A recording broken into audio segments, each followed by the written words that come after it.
You're listening to the Patriot Nation podcast.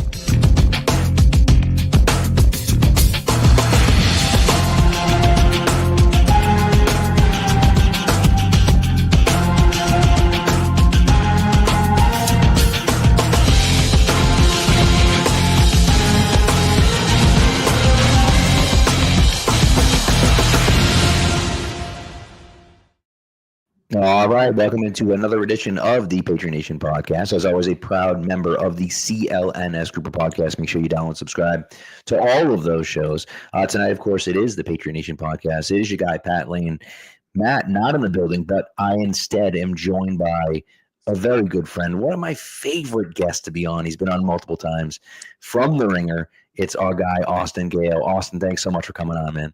Dude, I'm excited. We're on the eve of the season. I feel like I say this every year, but I'm excited for this one. I feel like the NFL just keeps getting at it, man. I'm still so dialed in. I can't wait for this year. Man, it's a new year, and there's always something. There's always something going on. There's always something to talk about, and they have the headlines going, and even when you feel like there's no hope, there's always hope, right? The season started, and you're like, everyone's 0-0. Like, you never know, right? We're all even in the standings right now. So it's a good time. It's a good time to be a team, hopefully on the rise, like both of our teams are, I think, on the rise, I hope. And so it's a good time to be those teams. Maybe we get to like week 7, week 8, maybe not so much. But right now, it's a good time to be Patriots and Raiders fans. Yeah, I mean, I think for the Raiders, this is the most competent head coach they've had since the first John Gruden run, like in the late 90s. Like I really don't think they've had. It's kind of under discussed how much the Raiders have had turnover at head coach since the year 2000. Yeah. They have had the most head coaches of any team in the league without counting John Gruden twice. And everyone knows that streak. They're like the second. The Dolphins have the longest streak in the NFL without winning a playoff game. The Raiders have that second longest streak, but you could argue that the Raiders have had a much worse run over these last few years, especially with the quarterback turnover and the coach turnover. It's been so hard to find any continuity. Every year is like hoping for all this new stuff to happen and win. And this year, you feel really good about that. Big head coach upgrade, big quarterback upgrade, the most important spots. I'm also a big Chip Kelly guy. I like that they kept Pat Graham, but I'm not willing to get all of the hopium. I think there's some concerns I have specifically on the defensive side of the ball, which we'll get into. Yeah, and that's for me though, I look at it and think, Pete, and I think we should start with Carroll because I think that's kind of the linchpin I think of everything they're trying to do. But he steps away from Seattle, kind of quote unquote amicably, but not really. That's never amicably, right? And then of course ends up leaving Seattle to come to Vegas after just a year being, quote unquote in the front office or whatever for Mike McDaniel, but or Mike McDaniels, right? Mm-hmm. McDaniel is the one in Miami. But either way. He comes to Vegas, and I just feel like he's a motivator. He's a guy that pulls the most out of everyone. And he's the oldest coach in the league. He's older than Bill Belichick, but he doesn't act like it, and he doesn't seem like it. And I think that, his players, he gets his guys to buy in. And, of course, he was here in New England for a while.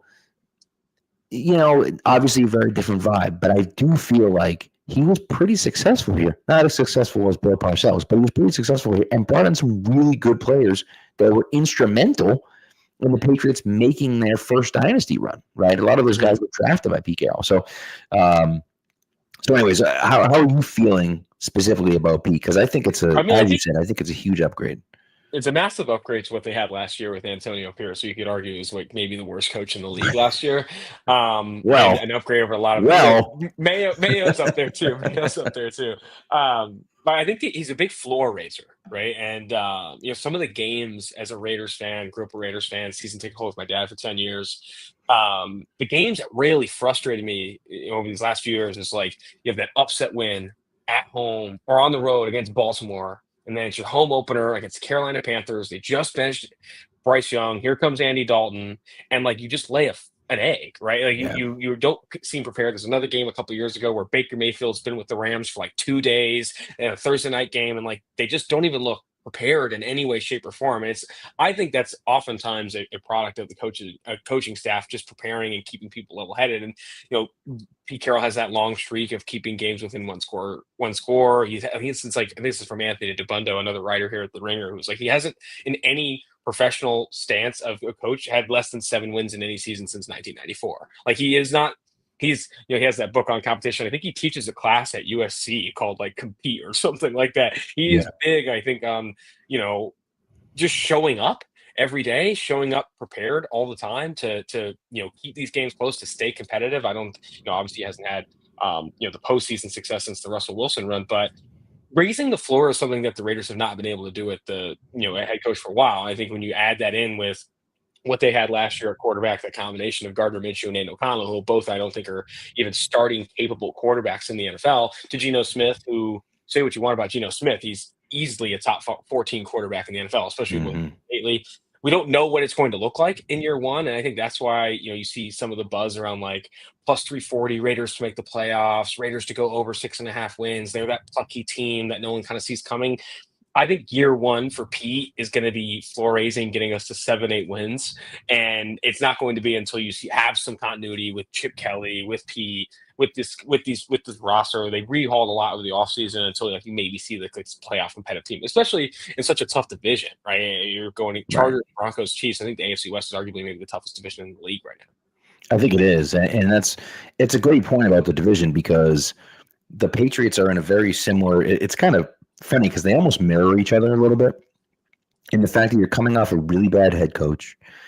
You're coming into a roster that just isn't good. There's just not a lot of talent on the roster, right? Really anywhere. And you look at it and say, okay, well, sure, we brought in a bunch of guys, and they brought in Milton Williams, and they brought in Stephon Diggs, and they brought in this guy, and they brought in Carlton Davis, and they bring in another guy. And you're like, okay, yeah, we've raised the floor, to your point, right? But everyone's talking about playoffs, and I'm like, whoa, pump the brakes here, guys. Like, especially in the AFC, right? I mean, you got juggernauts in the AFC: Burrow, Lamar, Allen, Mahomes. It is very NFC is a crapshoot, oftentimes after the Eagles. I think that the AFC, it's just crazy that we're especially I want to talk a little bit about Drake May on this too. It's like success is not linear. Right. And development is not linear. We saw this, I think, with CJ Stroud last year. I mean, he was maybe the most not overhyped, but everyone going into year 2 of CJ Stroud was like, oh my gosh, the step he's going to take, blah, blah, blah. And it doesn't work like that. I think we're seeing some of that too. With a lot of hype around some of these. I think there's 7 second-year quarterbacks starting this year in the league, May being one of them. I think it's easy. I feel like everyone wants this second-year jump when it's more often it's a slump for some of these guys. Now, with the Raiders, it's a little bit different quarterback position, Geno and stuff, but yeah. But it's a similar situation where, well, I guess it's not a similar situation, but it's a similar situation in where your expectations aren't quite as high. Of course, the Patriots have sky high expectations about Drake May and are hoping that he can become that top 10 to 5 quarterback in the NFL, right? But that's not the case. That's not necessarily the case in Vegas. You're just hoping for that kind of above average player that I think Geno Smith is. I mean, listen, I know people don't love Geno Smith, but to your point, I don't know, can you name 15 quarterbacks better than him? I don't think you can, especially what we've seen the last few years of him. I know it was kind of a joke, but then he goes to Seattle and he played well for a year. And you're like, oh, yeah, okay, whatever. And then he played well again, and you're like, okay, at a certain point, we have to kind of accept the fact that he's doing well, and that's just who he is, maybe, I think some of these, I feel like recent reclamation projects, it is sometimes as simple as just a new scenery, right? Geno going from the Jets, Baker Mayfield going from the Browns, Darnold going to Minnesota. And now Darnold, we want to maybe see it another year, especially going into another system now in Seattle. But I think that for me, Geno has proven over the last 2 years in Seattle that kind of similar to Pete in that he's a floor raiser, right? Like he's not someone that's going to have, game-breaking, game-losing plays, and oftentimes he's going to be this guy who's putting your offense in position to actually like get into, win on long third downs, right? Something that the Raiders haven't had at quarterback in a long time. Yeah. I think the wild cards, because everyone, I think that it's almost like solidified that the coach improvement is there and the quarterback improvement is there, which is like sometimes maybe the betting markets. I think their win total of the Raiders is at 6.5, or catching up to that. I think the wild cards, right, are like new offensive coordinator Chip Kelly and what is he going to bring to this offense, and then the offensive line. I think left tackle is assured with Colton Miller. They like Dylan Parham, but I don't know if he's like necessarily an above average player. They like Jordan Meredith at center, but I don't know if he's above average player. Jackson Powers Johnson moving from center to guard. And at right tackle, DJ Glaze had a strong rookie season, but still second-year tackle, wasn't great last year. I worry about the offensive line. That's why I like the Genty stuff. Obviously, Ashon Genty, first-round pick, Boise State. People are excited. And I'm not. This is not my takes based on the preseason. I know he had that one game where he had like -3 yards and 2 carries, which the fantasy football community jumped at. Yeah, it's more that I think that I have with any running back coming into the system. I think that the offensive line is going to be question marks, and it's not deep, right? I think unlike a lot of teams, maybe not a lot of teams, but looking at the Raiders' depth, their depth is a lot of young players. It's a lot of rookies. It's a lot of second-year guys that have been around the league. It's not, you don't see like a lot of veteran depth on this team, especially on the offensive line, defensive line too. Cornerback room is really young. I love the on-paper previews in the offseason because everyone's just looking at paper. But I think as soon as injuries start to hit the Raiders in either of the trenches and on the defensive side of the ball specifically, it's like they just don't have a lot of problem solvers right after some of these players get hurt. Now, offensively, Genty, I feel good about. Bowers, I think, is the best tight end in the league. Gino's a floor raiser, like I said. You have a good left tackle when he's healthy. And, receiver, Jacoby Myers, sounds like he's going to play this season, even though he requested the trade. I know you're well familiar. I like the rookie Deontay Thornton on the outside receiver. I don't think he's going to be like a game changer, but he's big, he's fast, it works. And then in the slot, Trey Tucker, Jack Besh. I think and Michael Mayer, I think, is going to be an underrated part of this offense as well. That's kind of what it sounds like with Mayer. And it's so funny because as you're talking about it, I'm thinking like, is he talking about the Patriots or the Raiders? Because the Patriots have the same situation on offensive line where, I'm very high on Will Campbell. We'll see. There's some some disagreement in the chat. There's some disagreement throughout Patriot Nation about whether they believe that he can actually play left tackle. But I'm not maybe overconfident, but I'm pretty confident he can play left tackle. From what I saw in the preseason, which I know is like small sample size against backups, I feel like he has it. I really do think that he's going to. Maybe you're kicking him into guard at some point, but I don't know. I do think he's strong enough. I do think he's smart enough. Him not immediately looking like a liability.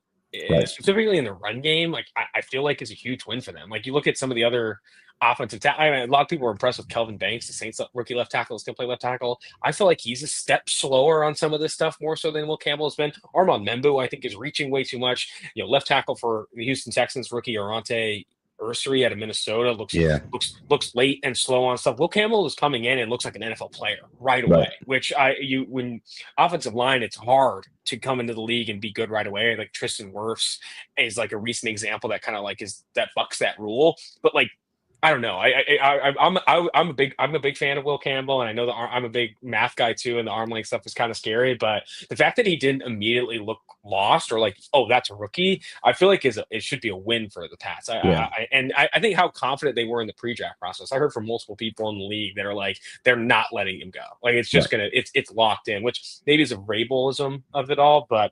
I don't know. I feel I came out of the preseason more confident in Will Campbell at left tackle than I did going into the year. I certainly agree with you. And again, this is a situation where, do you fall in love with the guy? Or do you like him because of, I think what they were looking for was the change of everything, not just the players, but also the attitude around the place, change the culture. And he's kind of that culture changing guy, right? That they, at least in their opinion, that's how they viewed him. And if that's the case, then you feel really good about, about where they are with him. And, so we'll see, right? There's a long way to go, but I agree with you that he looked good. The thing is that he goes to practice and he struggles at times against good pass rushers in practice, but every single rep at practice gets scrutinized. And it's like, wow, he struggled, at this for this one time. What the heck happened to my camera? He struggled at this one time for one thing. And it's like, okay, like that was one play. That was one rep in practice. Like, and so people just take everything, take everything crazy. And so I just think that at a certain point, hopefully he'll be able to prove his worth on the field. But you're right. Like, they seemed very confident about him. They seemed like this is the guy that we want. This is the guy that we think can change the culture in here and be our starting left tackle for the next 10 years. And we'll see. We'll see. But I'm cautiously optimistic about that. But then it's like, okay, you got Jared Wilson at left guard, who I think has been up and down, started really good and, got benched and then, whatever, we'll see. Garrett Bradbury, who was cut by the Vikings last year, who just isn't that good, but he's fine. Mike Onwenu, who's been mediocre all camp, and Morgan Moses, who's been in and out of the lineup all camp with injuries. And then I look at the backups, and they have nobody. I mean, they have nobody. I really like Marcus Bryant, has shown me a lot as the backup right tackle / left tackle, like the backup swing tackle. I like him quite a bit. But, like, he's a backup swing tackle, 7th round draft pick. Like, if anyone gets hurt, they're in big trouble. Ben Brown is their top backup coming in the interior, and it's just not good. And so that's that's one of those things where it's like, the first 5 is significantly improved, but it's like it's paper thin after that. And in the NFL, there's always going to be injuries in the NFL. And so you have to expect that. I think that it's weird to see how kind of similar they are along the offensive line and how that's being a question mark. I'm interested in your take on this weaponry. I mean, I know Travion Henderson is going to be a future Hall of Famer given how people are reacting to him in the preseason. But I mean, I got to be honest, this group, I like Pop Douglas as much as the next guy. And, Hunter Henry, I think, has gotten from like overrated to underrated now that he's been in the league so long. I just feel like offensive line's paper thin. There's question. You still have rookies starting at 2 spots, rookies on the depth. Yep. I don't think the skill position group is outstanding in any way. You don't have a blue chipper on none of these. Like none of these guys that are go-to threats. You're asking so much of Drake May after last year. I was looking at some of the data. Like last year, even when the games that he was starting, they're bottom 5 in EPA per play. They're struggling on long third downs. Like, I feel like it's almost like this like needed optimism for Drake May. If you're buying the Pats this year, you are all in on May being not just like a floor raiser, but he has to make up for a lot of the concerns that I feel like they have. Or not concerns, but like lack of star talent that they have everywhere else, right? I still feel like they're it's way easier for me to see the Patriots finishing this season like they just need to build around Drake May. You need more stuff, you need more weapons. Like it's just not enough for him. Than it is for me to see them being a playoff team, and he's like complete like Jaden Daniels in a way, like just thrown this, win total. I don't know what their win total projection is, probably around 6.5, 7.5. Like to just be like a 10-win, 11-win team next year it'd have to be a stunning performance from the Pats this year. I mean, from May specifically, I think. Well, 100%. And, even with Jaden Daniels, right, Washington at least had Terry McLaurin, right? And so, like, he had someone there with him. But you look at what happened with them. They had, 6 fourth-quarter comebacks? Yeah, they were 87% on 4th down. At the peak of the Eagles' push, they were not 87% on 4th down. Right. They went for more 4th downs than any team has in the last 5-10 years, and they converted 87% of them. That is, I know everyone hates the math regression stuff, but like it literally won't be as good. It's not possible. It can't be as good this year. Right. And you factor in on top of that I think that a full season of tape over the offseason to look at Jaden Daniels, and things are going to be a little bit different, right? I feel like I feel like I'm going to be using this example all year, but I don't think there was a quarterback people were higher on coming off of their first year than CJ Stroud. Like and I myself included, right? Like what we saw, he won that playoff game. He was in the late in the postseason. Like people were really Bobby Sloak's getting head coaching interviews back-to-back seasons, right? Like people are stoked on what was going on. And now Bobby Slowick's not, it's not even in the cards. He's let go. They're moving on from him. It's a new offensive coordinator. Offensive line's definitely worse.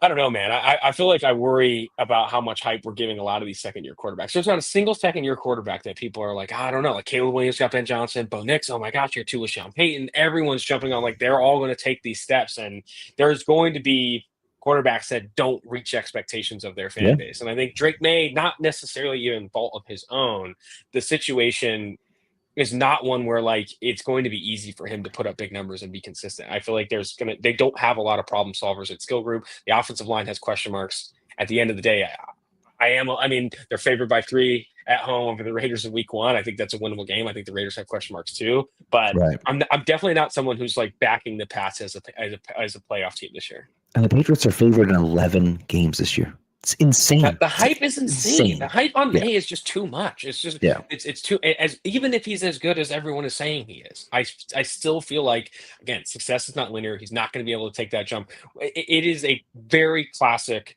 explanation at the end of the year when Drake May is like middle of the pack. I'm not even saying he's going to be like bad. I'm saying middle of the pack, if not like between 16th and 20th in the drop back efficiency. And you're like, well, he just needs weapons. They need to add a player. They wish they got T. Higgins this offseason. They need to add something. The offensive line's still young. Like, it's going to be way easier to explain away this season when it's not what people are expecting. And I feel like, honestly, there's some other cases in the NFL with like even the Bo Nix stuff where like skill group I don't love. Yes, the offensive line is good. I'll be interested to see where these guys end up. Yeah, it's really fascinating, and I think from a weapons perspective, because you asked about it, to get back to that kind of original question, I think it's significantly improved, but it's still not great, right? And so I think like, Pop Douglas has a lot to prove. And someone actually said that, Gonzo Duke here says it, like, he has a lot to prove. He's unproven, which he is. Like, he looks like he should be awesome. But he hasn't had any of those games yet where you're like, oh, that guy, like, he's nasty. Well, he's not a 1 either, right? He's not. He's someone that you have to scheme touches for. 100%. Ball catch radius, that kind of stuff. When Amendola was going, and Edelman isn't the best example, but even early in that Edelman run from that, 2011 on, 2010, 11, 12 on, you felt like Edelman could get open and catch passes. And it really hasn't happened with Pop Douglas. I actually think Kayshon Boutte might be their most productive receiver this year, because I think Diggs is going to take a lot of the pressure off of him. I think that now that you have that, and I don't think Diggs is an alpha anymore, but I think that if teams are looking at it, I think they're going to say, do I want to cover Diggs or do I want to cover Boutte? And I really want to shut down Diggs more than I want to shut down Boutte. And I think that will allow then Boutte to be that secondary option. Whereas last year he was the number 1 option, right? Really, for most of the year. And I think that, I think that will help him coverage wise. And listen, this is like, you get the locker room talk about, oh man, we're so impressed with what he's done in the offseason. He's worked so hard, and the team's really expecting big things from him. Every team has about like 4 or 5 players. Right. And so, like, who knows if it's legit or not, but that's what they're saying about Kayshon Boutte right now. And so he's a guy that I'm interested in, because I just think that no one's really paying attention to him. And fantasy-wise especially, like, he's a guy that no one's paying attention to. You can get him for free in all of your drafts. And, like, he's a guy that I think is interesting. Again, he's not going to win you a league or anything like that, but he could be, like, a startable player for you in fantasy football, on a week-to-week basis, depending on matchups and things like that. But like, so, yeah, the weapons still aren't great, but you added Diggs. I think that helps Boutte and that helps Pop. You added Travion Henderson, who looks electric with the ball in his hands. He's a rookie running back. He's going to touch the ball 12 times a game. Like, he's fine, but he's not great, and so I look at it and think, all right, they're so much better than they were last year, because last year they had nobody. I mean, they were trying out KJ Osborne last year, for God's sakes. Like, it was bad, right?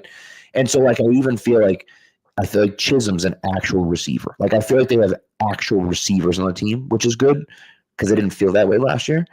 But they're still so far away from being, above average. I think they're approaching average. And, maybe Booty and Pop prove themselves this year, and you feel like, okay, I feel pretty good about heading into this year. And Kyle Williams is a question mark. He's been banged up a little bit, but has shown an ability to get open. So, it's an interesting kind of situation where you can see these guys going one way or the other, right? Mm-hmm. And maybe one of those guys exceeds expectations and one or two of those guys are below expectations. And then you look at it and say, okay, well, yeah, we got some players, but not as many as we thought, and so it's going to be fascinating to see. And what's interesting is that Vegas kind of is in that same boat where I like Thornton a lot. I actually liked him as a late round pick. I thought he got taken like way early, but he's just so big and fast. Like, yeah, you can run one route, but who cares, right? Like, yeah, and then you got the slot king over there. What the heck's Jack Bash? God dang, Jack Bash, who I love. Just what a great story Bash is. You know what I mean? So he's apparently, they like what they've seen from him in camp, but I watched every route in the preseason because I was kind of frustrated at the second round pick, if I'm being completely honest. I'm like, I thought there were other guys there, specifically O-line, D-line, that made more sense. Right. And I feel like he just can't get open.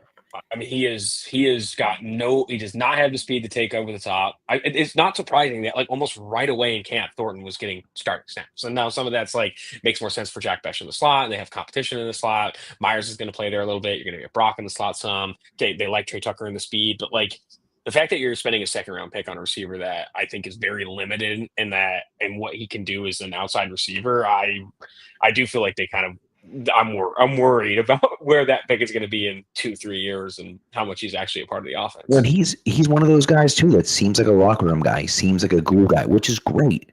Mm-hmm. But you got to be able to get open. Yeah, you know what I mean. Yeah. You got to be able to. Amari Cooper, after the it was kind of coincidence with the Jacoby Myers trade. It seems like Jacoby's going to play for the team, barring maybe he's a deadline target. Who knows? But I feel like signing Amari Cooper is another sign that they're just not ready to give Right. X snaps to him, right? And I don't think they should, right? And it's kind of been clear through camp and the preseason he's playing deep into the fourth quarter, whereas Thornton and stuff is not. I think it's I feel like anytime you're the player you took in the fourth, fifth round versus the second round it's not a good sign for where that guy's going to end up in terms of actually being a starting caliber player. I want to talk defense though. Yes. Is Christian Gonzalez playing this week? Oh boy, that's a big one. He's definitely not playing. He had a DNP today. Yeah, on Wednesday. It's not good. It's not good. Yeah. I'm very concerned about him moving forward. Those soft tissue injuries, and he's been out for a month now with with that. And the hard part for me is that your defense relies on it. Now, the good news is that they signed Carlton Davis. So you feel good about, all right, Carlton Davis can be a number one if he has to be. We're not going to be screwed. But the whole point was that you had Christian Gonzalez and Carlton Davis, and you were looking at that saying, we can lock down two guys, and then we can trickle in Alex Austin or Marcus Jones or whoever else in the slot and DJ James, and then we feel like we have pretty good depth at corner. Now with him being hurt, it's well, you lose some of that, right? And I that's my concern. The fact that he's not even participating in a limited capacity, that's worrying to me. That tells me that he's definitely out this week. He might be out next week. He could be out the week after that. I don't know when he's coming back. And that's a concerning thing for me because he's the best player on the team. I love Drake May, and I think Drake May has the chance to be the best player on the team. But right now, Christian Gonzalez is the best player on the team. And that's one of those hard things for me where it's when you're without the best player on the team, hey, listen, I feel good about the defense still because I think the defensive line I think is going to be so much improved this year. And, and I think they're still decent with their top end depth at corner, but it's not easy when you lose, second team all pro corner. That's tough, Yeah. Famously in that 2023 NFL draft, the Raiders passed on Christian Gonzalez, Jalen Carter, and Bijan for our boy Tyree Wilson, who's not even a starter going into the season, has still not been able to figure that out. Imagine having Gonzalez. It's just crazy the blunders the Raiders continue to make in the draft. It's just been That pick was insane. Well, how about this? I mean, that was a really bad pick, but at least he's a pass rusher, and like I see the vision. How about the Commanders taking Emmanuel Forbes? Yeah. When Gonzalez is on the board, I love Emmanuel Forbes. I pick a guy to be my guy every year. Emmanuel Forbes was my guy that year because I'm like, this guy's so awesome. In the second or third round, he's gonna be up. They got them at 15. I'm like, what are you doing? Over Gonzalez? Like, that's crazy. Yeah. The Forbes, I mean, that was like such a statistical outlier too. I remember doing like no corner has ever played like more than like 200 snaps in the season at the weight that he was at. It was third. And then I feel like they ended up moving on from him very quickly and he couldn't even like stick on with other teams. Like he's been they traded him I think to the Rams and he couldn't even play. Yeah, that's rough. It was rough. Also, Greg asked a question here, and I just want to address this. And he said, "You guys sound like you hate the Pats. It's annoying." First of all, Austin's not a Patriots fan. He's a Raiders fan, and also right to the ringer. Like, you're not a fan. You're a big J journalist, unlike me, who's a very little J. But nevertheless, I don't hate the Patriots, right? I'm trying to be more realistic. And one of the reasons why I'm trying to be more realistic is because I projected them to go 11-6 in 2023. I really felt like Mac Jones is that guy and that they were going to turn the ship around and they finally got an offensive coordinator and Belichick was going to figure things out and they went 4-13. Yeah. And my expectations that year was all based on everything going right. It was based on, hey, this outcome is the outcome where everything goes right and everything happens right. That's insane, right? And I know as fans, right, we want to think that everything's going to, hey, this guy, Efton Chisholm, looks so good in practice, he's going to go out and catch 60. But no, he's not. He's probably not going to play this year, right? But I'm trying to be more realistic about things. I'm very excited about it. I love Will Campbell. I'm very excited about where they are, right? And you're right, Greg. I'm not comparing Drake to Mac Jones because that's insane. But the point is that I'm trying to look at it with a little bit less rosy glasses and trying to look at it with, hey, some of these guys are going to work out and some of them won't work out. Now in 2023, none of the guys worked out, so that was a disaster. I don't think that's going to happen. But like, if only half of the things go right, then they're going to finish with 7 or 8 wins. And I think that's a huge win for the Patriots if they finish with 7 or 8 wins this year, because that means you're building on something towards next year with your young guys. And if you have another good draft and another good set of free agents with $60 million in capital, I think that's great.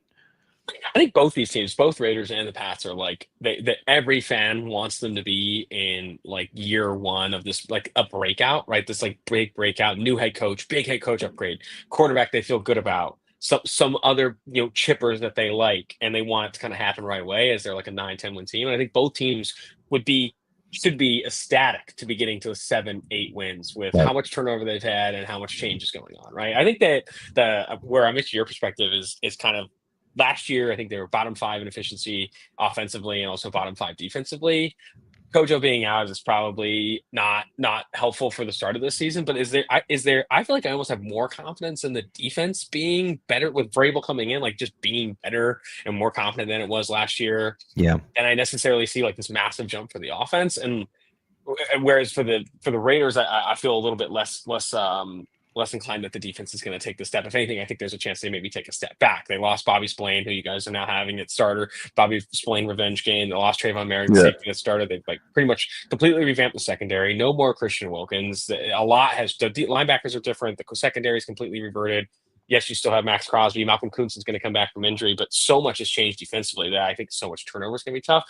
Is there a chance that the Pats defensive unit is actually like league average this year? I feel like that would be kind of where my eyes would go in terms of like maybe an unexpected jump for them. Yeah, I think, I agree with you. I think the defense is going to be much improved. And I think that I wouldn't be surprised if they were better than league average this year by the end of the year. Because I think assuming Barmore can stay healthy, right?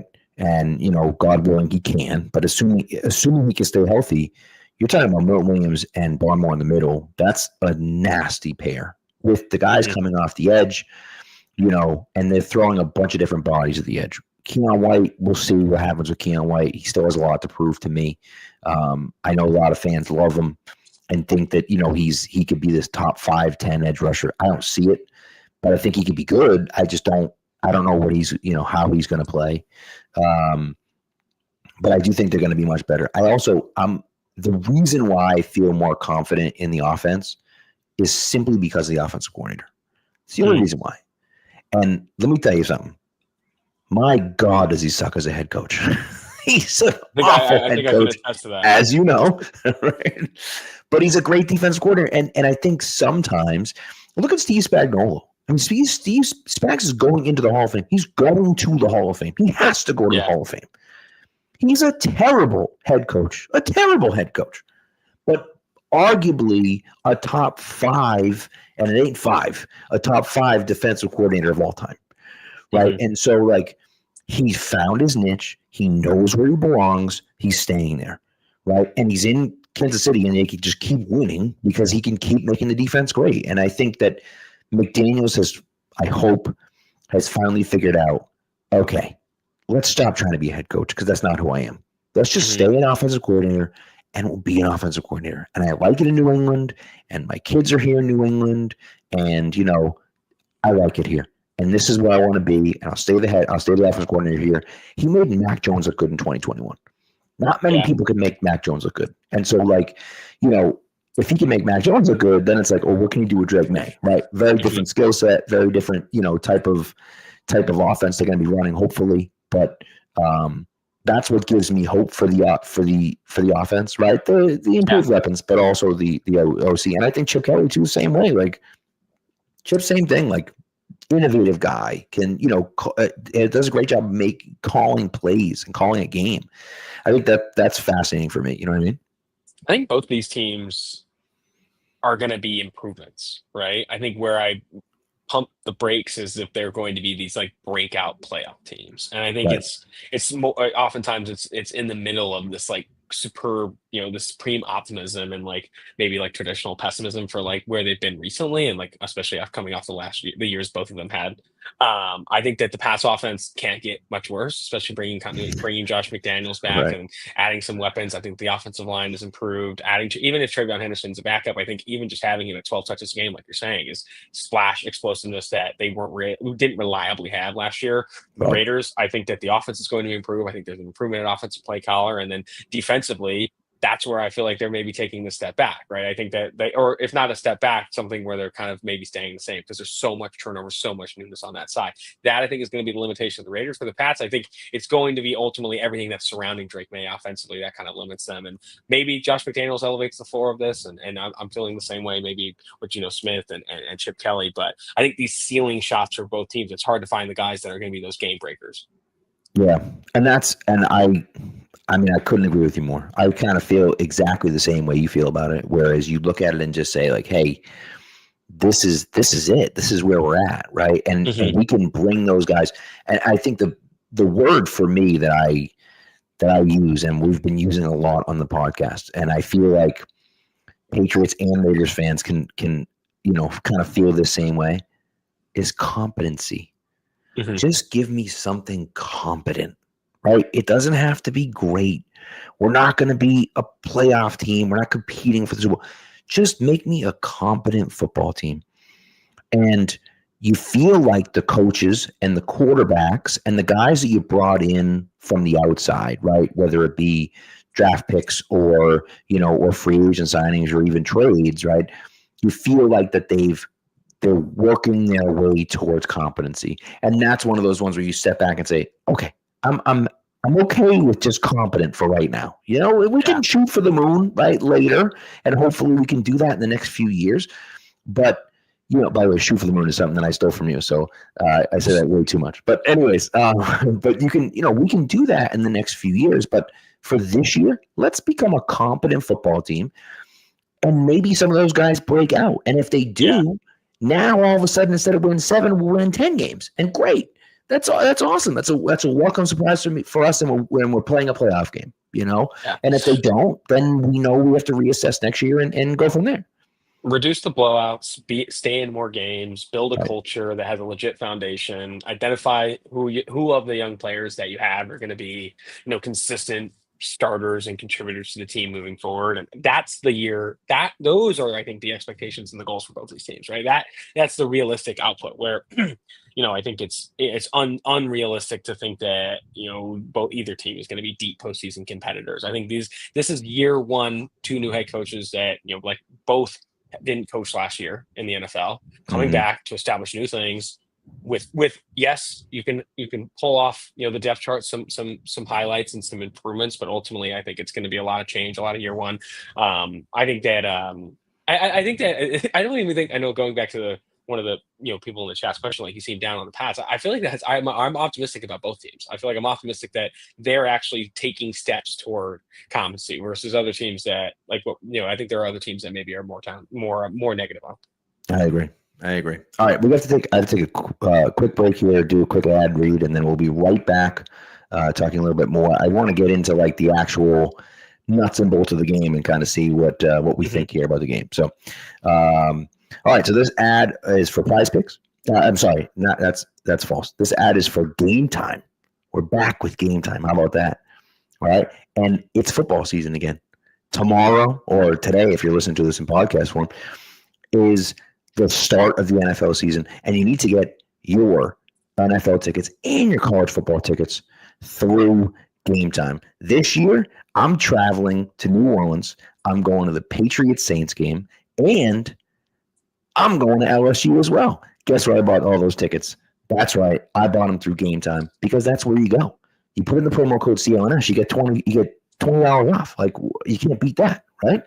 Not only that, they have zone deals. That means you can click on a section and pay a cheaper price, and they'll put you somewhere in that section, which is fantastic. You also get seat views. You get panoramic seat views, and the lowest price guarantee. Game Time will credit you 110% of the difference if you can find a lower price ticket, and your purchase covers with the most flexible customer service policy in the ticketing industry. Now, what you're going to do, download the Game Time app, put in that promo code CLNS. When you do that, you're going to get $20 off your first purchase. Again, download the app, Game Time, put in the promo code CLNS, and you're going to get $20 off. Terms do apply.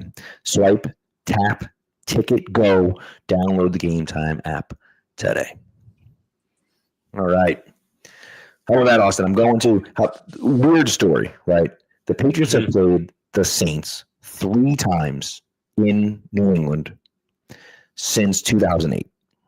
2008 is the famous 2008? 2008 was the famous 2000, I don't even know what year it was. No, what the hell am I talking about? 2011 is the famous Campbell Tompkins touchdown catch in the back of the end zone.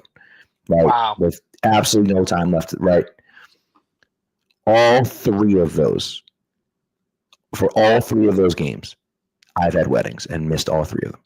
Now, I have season tickets to the Patriots. I go to the Patriots games almost every game all year long. And I've missed the 3 times the Patriots have played the Saints in the last 15 years that they've been up here. It's crazy. It's completely insane. It's just like the odds of that. And I really think I've missed like 4 games total in the last 15 years for weddings. And 3 of them have been against the Saints. So now I'm traveling to New Orleans to see the Patriots play the Saints. So it'll be fun. But anyways, all right, let's get into the actual game. Because I think this is an interesting matchup because, as you said, we don't really know what to expect, right?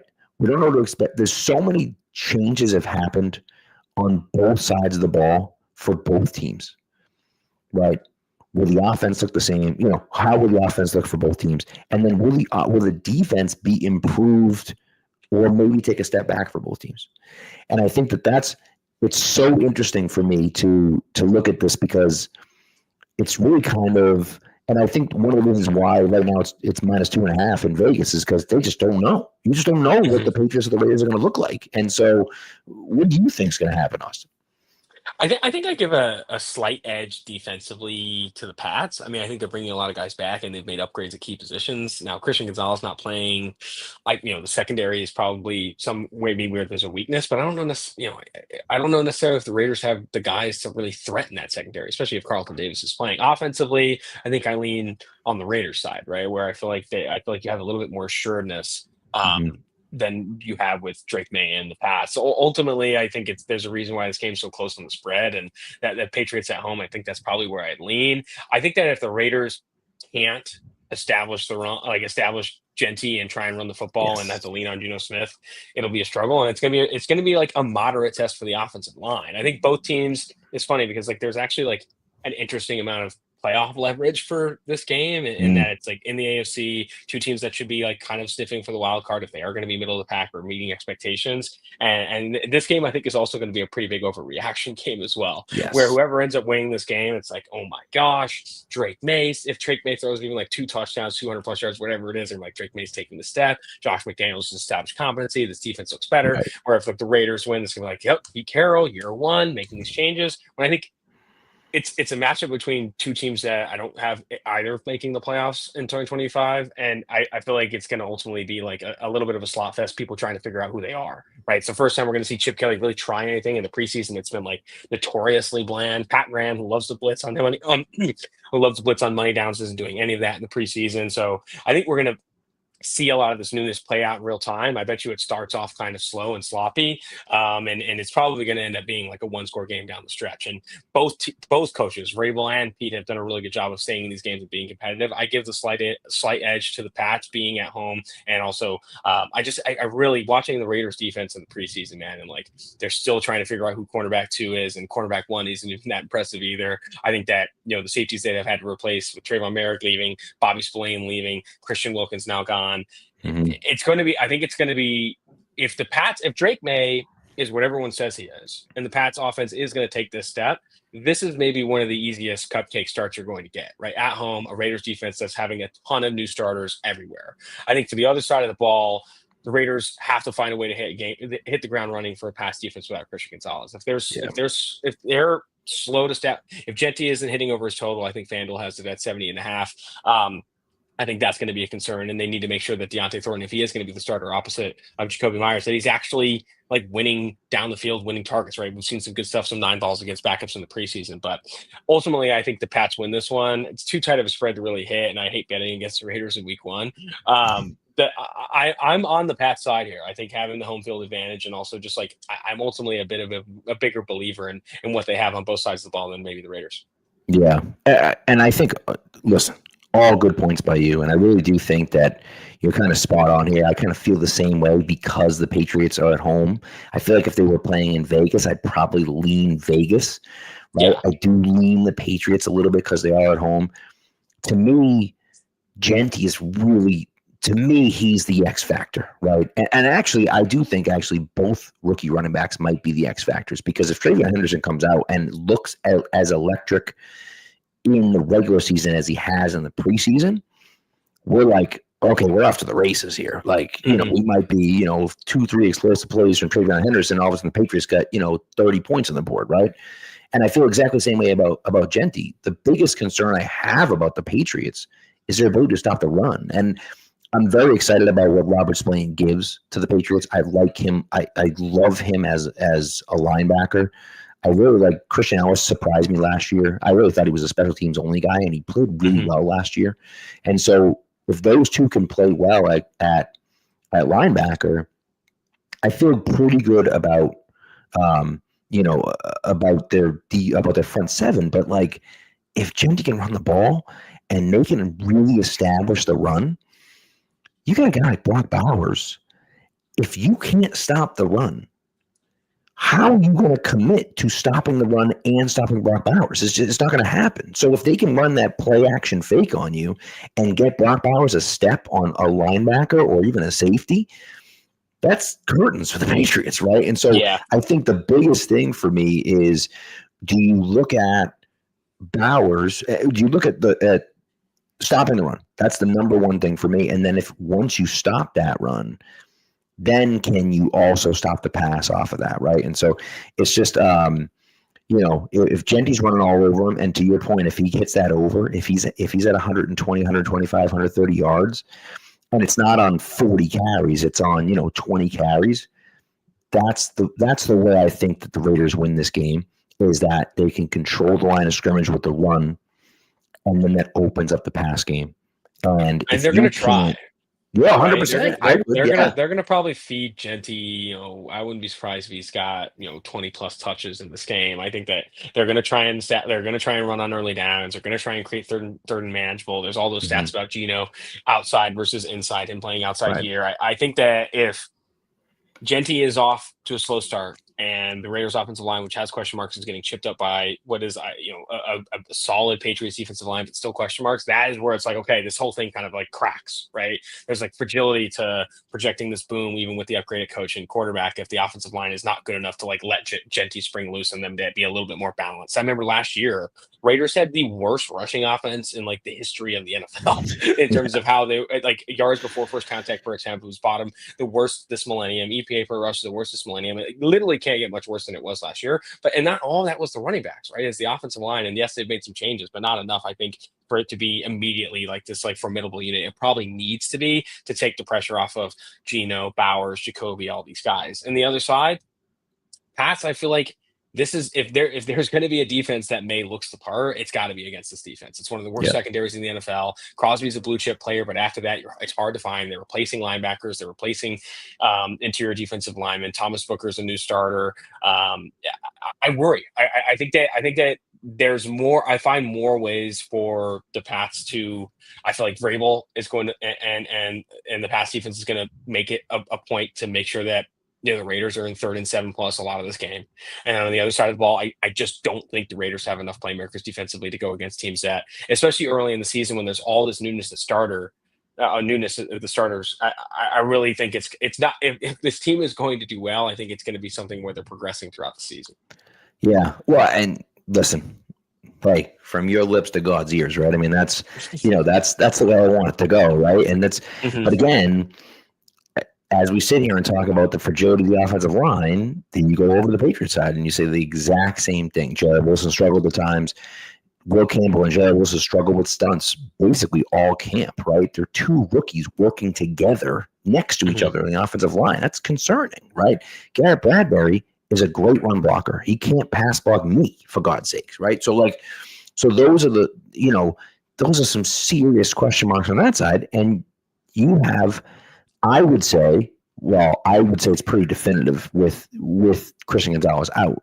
The best player in both teams is on the defensive line for the Raiders, right? And so, and I think he's probably better than Christian Gonzalez, but at least maybe you'd have an argument if Gonzalez were playing. It's not even close at this point. And so, you look at that and say, hey, he's the best player playing. So we have to be able to stop him. And I think, Belichick was always great at, if there's one guy, Aaron Donald, like, never did anything against the Patriots because it was one guy. And it's like, we could stop one guy, right? It's when it's a problem, when it's 2, 3, 4 guys, right?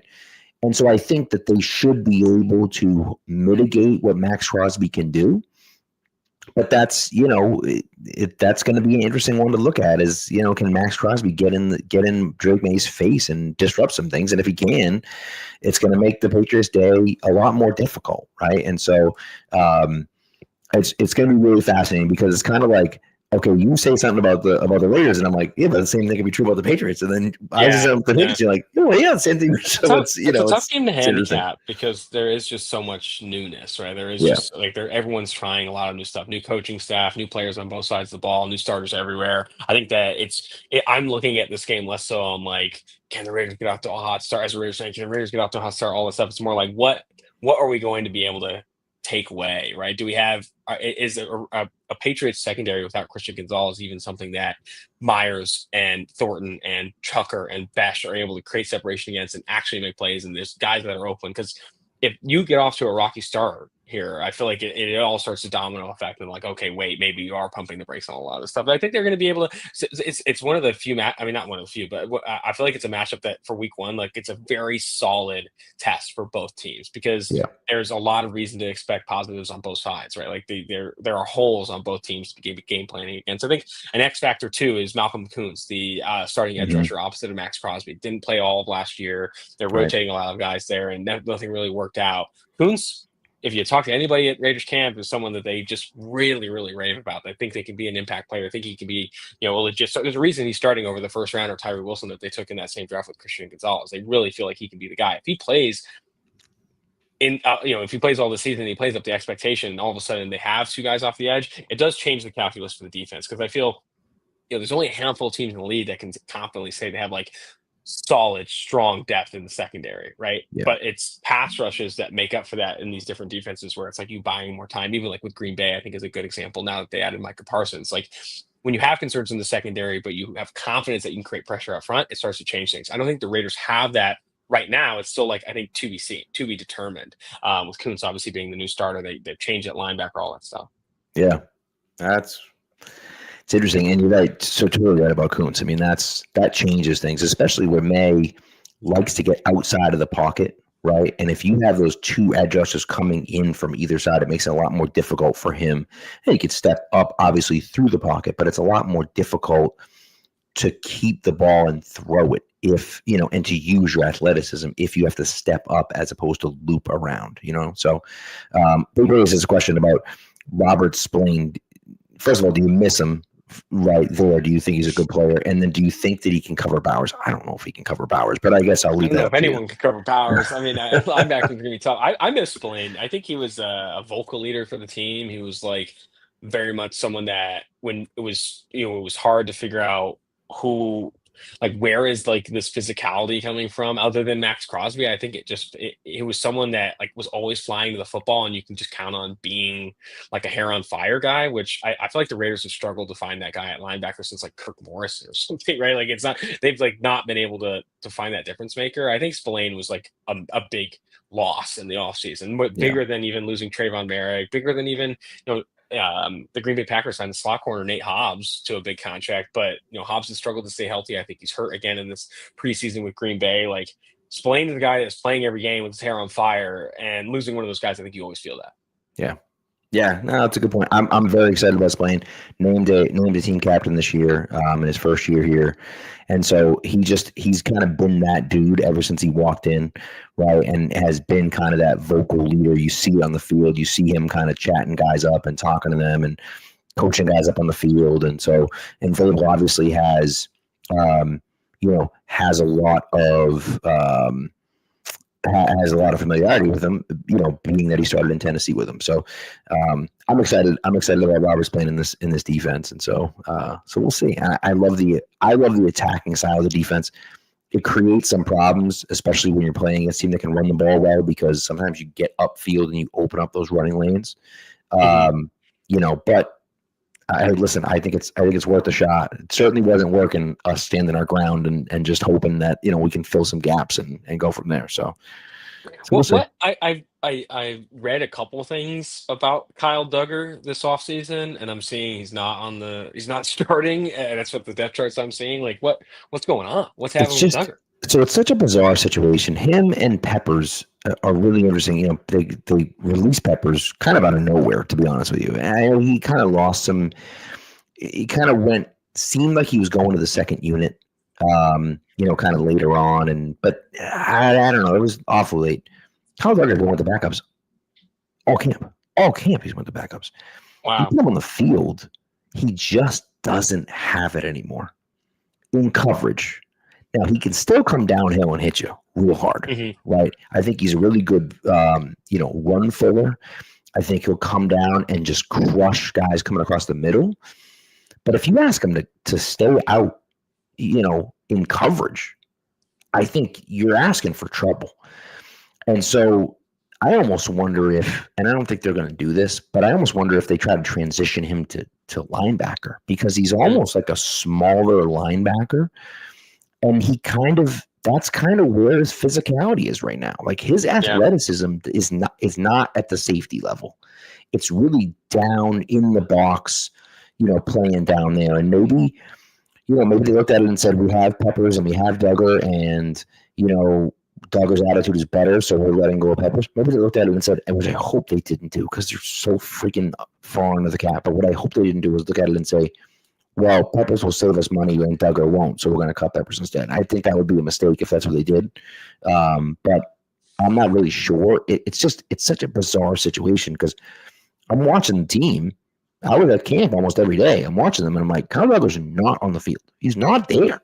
He was never with the starters, and then he makes the team anyways. And then you cut Peppers, and I'm like, what are we doing? Like it made zero sense to me. And Marcus Epps, who I believe came from the Raiders. Did Marcus Epps come from the Raiders as well, right? He was with the Raiders and he got hurt. I think he got play a lot for us. Yeah. Yeah. So he signed here, didn't make the team, which didn't necessarily surprise me because he didn't really do anything either. I just thought maybe they'd keep him over Duggar because, like, whatever, he's kind of like a center field type of guy, backup wise. But I never really saw anything from him either. Again, he's kind of coming off an injury too. But the Duggar thing was really weird. Literally all offseason, I'm watching, like, this guy doesn't have, you're watching him in games and he's just slow to react. He's slow to respond. He doesn't have that athletic burst that he had when he came into the league, and he's 30 now, and so maybe that's part of it. And he was an older player coming out. That makes sense. Yeah.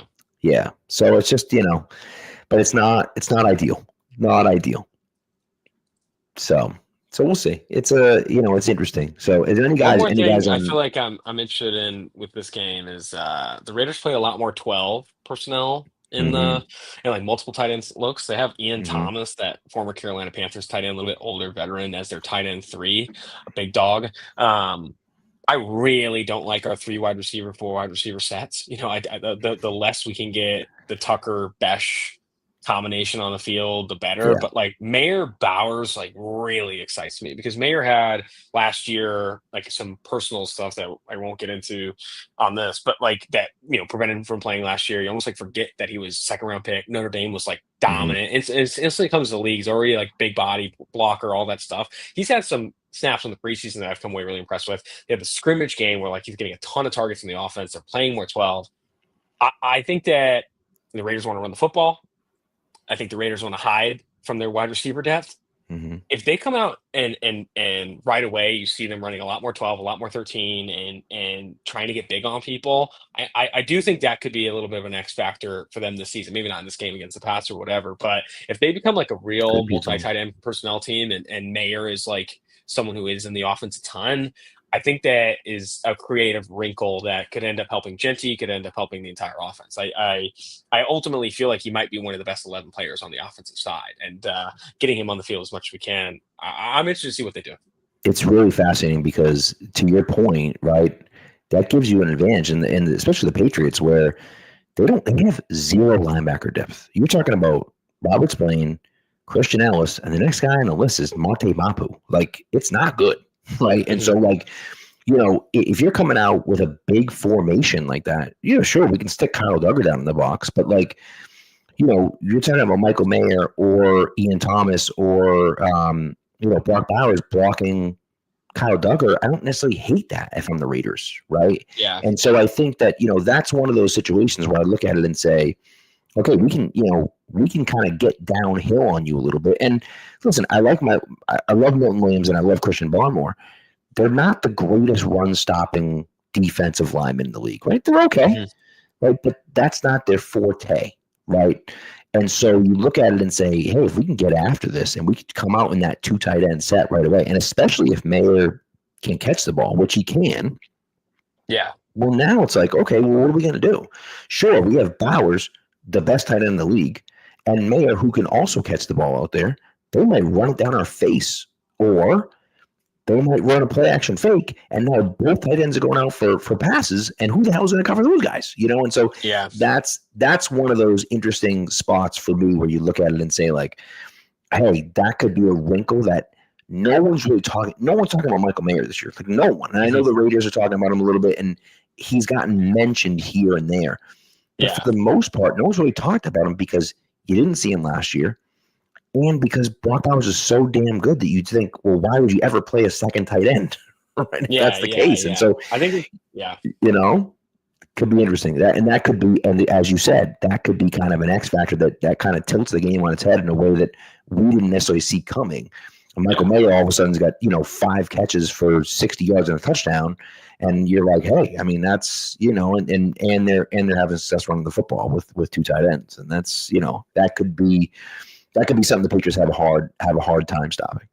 I think if the offensive line doesn't get destroyed and it's like porous, they run a ton of 12, ton of 13. You see them in these heavy personnel. They find ways to run the football, even if they're move out from winning the game. I think that's something that you want that box to be checked offensively. For defense, I think Kuntz and everyone that isn't Crosby showing up, and the secondary just has to find a way. Like, you got to find a way to limit explosives, right? I think Pat Graham, if they're able to get some of these, if Pat Graham's able to put together even a league average defense again, I think he's going to be a big name to look at, because he has far exceeded the talent of the Raiders on defense than what he's had. And I think there's a reason he's still there, right? When Pete Carroll's coming in, defensive guy, there's a thought that maybe he's bringing in his own guys. Chip Kelly, he hires. He's never worked with them before. Check.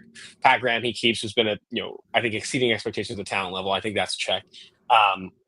I don't know. I am excited. I feel like I've talked down on the Raiders a lot because I feel like I'm trying to calm down some of these like playoff predictions and stuff. But ultimately, I do think that ways to come out of this game exciting, regardless of the final score, is if the offense is able to run the football, is trying things with Mayer and stuff that is like helping them get downhill and not forcing the Geno to be a hero. And defensively, it's just someone else showing up outside of Max Crosby and not being like total liability with Kyu Blue Kelly, Darnay Holmes in the slot, and then Eric Stokes starting opposite him. You got Isaiah Palmau, and the other safety is going to be, I'm sorry, I'm missing his name here. Jeremy Chin, who they brought over in free agency, but more of a box guy. I don't know. Right. We'll see. I think that if the secondary is not giving up big explosive plays and kind of a big liability in terms of just burning down the field, and they're able to find new life in the trenches, I don't know. I think those are the ways to kind of look for optimism. It's interesting, and with the Patriots, I kind of look at it the same way. Where how does Drake May play? Right. I want to see them be competent offensively. I want to see their offensive line play well. Right. At least, again, I'm going to use that word again, but at least competently. Yeah. Is Max Crosby going to win some reps? Yep, he is, because he's Max Crosby and he's like one of the best players in the league. He's going to win some reps. But like, can we, for the most part, stop Max Crosby? Can we get some ground, get some things going in the running game? And then can we find some explosive plays on offense, whether that's from Pop Douglas and Kyle Williams and Stephon Diggs, whether it's from Travion Henderson? Let's see some of those new guys out there, and let's see what Drake May can do. Yeah. And then defensively, what I'm excited to see is, can this attacking defense make up for the fact that you're missing Christian Gonzalez? Gonzalez is out. All right, Carlton Davis has to step in and be that number 1 guy, and now Alex Austin or Marcus Jones has to step in and be that number 2 guy on the outside. And can they do that? And can they do that with the help of that front 7, right? That revamped front 7 that I'm really excited about them. But what are they going to show? What are they going to bring in? And especially, again, when you have an offensive line that's got question marks like the Raiders do, can you take advantage of that and get after the quarterback? Can you stop the run with Genty? And at least slow the run down. You're not going to stop the run completely, because I think the Raiders are going to come out with a commitment to run the football, and I think they should. Yeah. But if the Patriots can get after the quarterback enough to disrupt the timing and what Geno wants to do, then can you force him into making some bad mistakes? He's made some bad mistakes. You can force him into making some bad mistakes. So can you do that without having to blitz 2 or 3 extra guys, right? Yeah. And so I think that that's what I'm looking for. They got to come out too. Like, one way to stop the run is to go up 10. You know what I mean? I think they got to come out and attack. Sure, Patriots are, every team offensively is going to look to try and run the football, but I think where there are real weaknesses for this Raiders defense is at the linebacker and in the secondary. And pushing the ball downfield, testing these corners downfield. I would not be surprised if that's a big part of the game plan, especially in the opening script. Like let's get Drake May throwing multiple passes over 20 air yards to start this game, getting these guys on their heels, because odds are you're connecting on some of those. And the best way to get Seattle, I was thinking Pete, best way to get Pete kind of out of that mindset is definitely, oh no, we're down 7. Oh no, we're down 10. And all of a sudden you can't run the ball every time, and things get a little bit harder. I think that it's actually probably not the right call for the Patriots to go into this one and in terms of like opening game plan, trying to slow this game down, because that's exactly what I think the Raiders want to do. I think they want to speed this game up, create explosives right away, and try and go up big. I think you're 100% spot on with the fact that the Patriots want to come out kind of rolling.